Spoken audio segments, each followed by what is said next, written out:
आदरणीय प्रधानमंत्री जी और भारतीय जनता पार्टी के राष्ट्रीय अध्यक्ष आदरणीय नड्डा जी, क्या यही आपकी पार्टी का असली चेहरा है जो आजकल बयान वीरों का देश के सामने आ रहा है?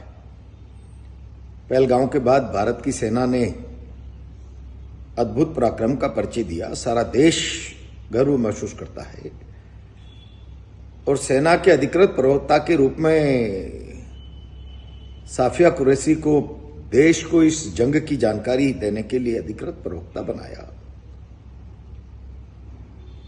आपकी पार्टी के मंत्री विजय शाह को उसमें आतंकी नजर आ रहे हैं, आतंकियों की बहन नजर आ रही है।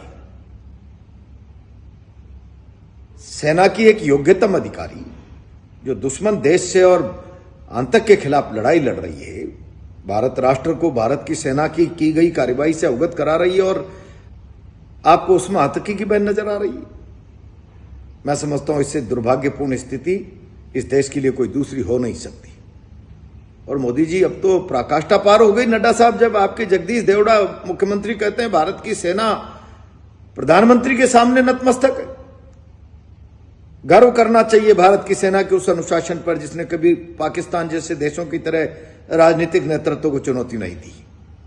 ये उनके अनुशासन की पराकाष्ठा है और उस पर आप कहें कि नतमस्तक हो गई प्रधानमंत्री के चरणों में।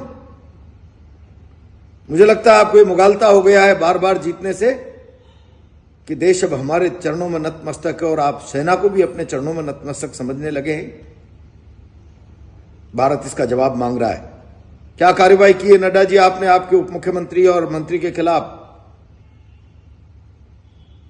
जिनके बयानों से सारा देश शर्मसार हुआ है, लज्जित हुआ है? एक योग्यतम सैन्य अधिकारी में आप आतंकी की बहन देखो, सेना के अनुशासन को आप प्रधानमंत्री के चरणों में समर्पण बताओ। जवाब दीजिए भारत को, और नहीं तो पार्टी से निकाल कर बाहर करिए। आप विवेकानंद जी ने कहा है कि ये अंदर के विचारों का बाह्य आवरण शब्दों के रूप में प्रकट होता है। क्या ऐसा तो नहीं है कि आपका अंदर का एजेंडा इस तरह का